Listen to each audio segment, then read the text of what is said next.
Fire isn't just warmth. It's survival, protection, and energy condensed into one primal force. But thousands of years before lighters, flint wheels, or magnesium rods, our ancestors had already mastered it. In fact, Neanderthals, those robust, cold-adapted humans who roamed Ice Age Europe, were the undisputed fire masters of prehistory. They didn't just rely on lightning strikes or volcanic ash. They made fire, controlled it, and used it to survive climates far colder than anything most of us could endure. What's fascinating is that one of their forgotten methods still works today. And it might just outlast your modern gear when conditions turn unforgiving. Let's start with a harsh truth. If you've ever tried to start a fire in the rain or with frozen hands, you already know how quickly technology fails you. Matches go damp, ferro rods snap, lighters freeze or run out of fuel. Yet Neanderthals lived through Ice Age winters with nothing more than stone, bone and willpower, and their fires burned strong through sleet and snow. Archaeologists have long debated how they managed it, but recent discoveries at sites like Pêche de l'Arzé and Roc de Marsal in France have given us the answer. These ancient humans weren't waiting for sparks. They engineered them using a method so efficient it could still save your life in a survival situation today. Before iron tools, before steel strikers, there was pyrite, fool's gold. This shiny mineral, rich in iron sulfide, became one of the Neanderthals' most valuable survival tools. By striking pyrite against flint, a type of quartz, they created a cascade of hot, sulphur-rich sparks, capable of igniting tinder faster than modern ferro rods in the right conditions. Unlike later human fire methods that relied on friction, like bow drills, this mineral-based spark technique worked even in cold or damp air. The sulfur component in pyrite caused the sparks to burn longer and hotter than plain flint sparks. Neanderthals paired these sparks with tinder made from fungus or plant fibres, often carrying a small glowing ember wrapped in bark to keep it smouldering for hours as they moved. So, to apply this today, all you really need is a chunk of pyrite and a hard piece of flint. Just hold the pyrite in one hand and strike it sharply with the edge of the flint, making sure to direct the sparks downward onto a small bundle of dry tinder. Traditional tinders like birchbark cattail fluff or even charred cloth, if you've got it, catch these sparks quite well. Once you spot a little glow, just gently blow until it bursts into flame. Honestly, the entire process takes less than a minute, once you've, mastered the angle of strike. What's really remarkable here is that this isn't just theoretical, it's been properly tested.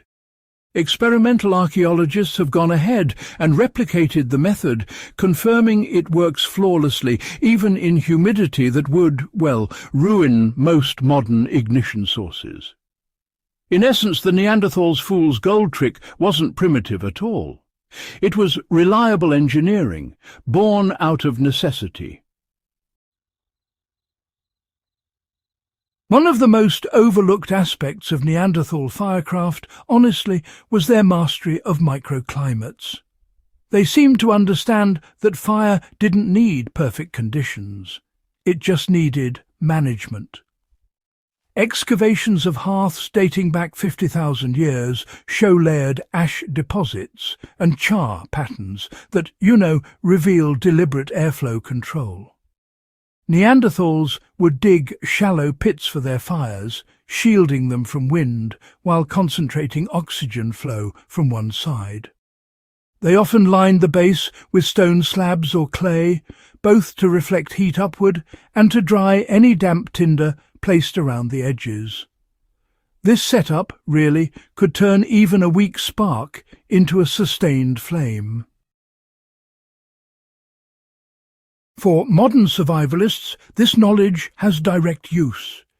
In a damp forest or wet snowfield, instead of building a fire on cold, wet ground, dig a shallow depression and line it with dry bark, clay or rocks before striking your sparks.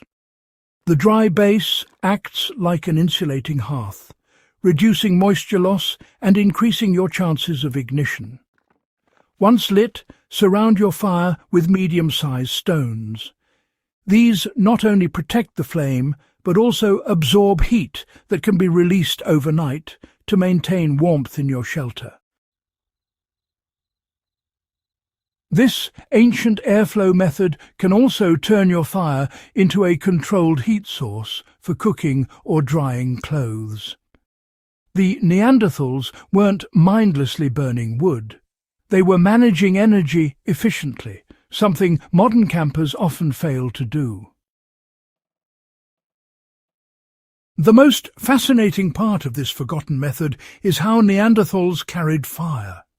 Instead of relighting it every day, they kept embers alive for hours, even days, by encasing them in natural insulators. Studies of Neanderthal campsites show traces of bark, clay and soft moss that indicate ember-carrying bundles. These were portable fire pockets that smouldered slowly without open flame, allowing migration without total loss of heat.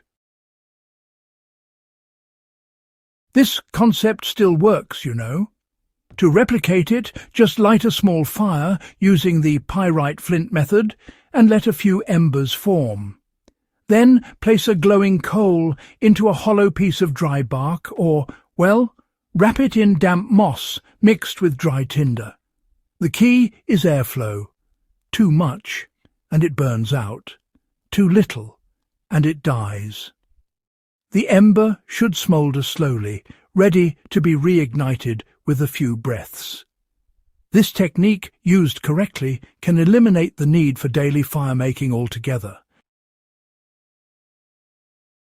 In survival terms, it's revolutionary.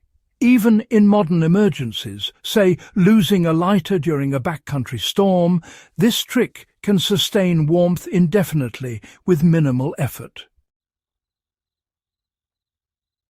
What makes this ancient method so enduring isn't just its simplicity, it's the philosophy behind it. Neanderthals didn't rely on excess gear or stored fuel. They studied their environment and adapted its resources into repeatable systems. Pyrite wasn't a gimmick. It was a renewable fire source available in most rocky terrains.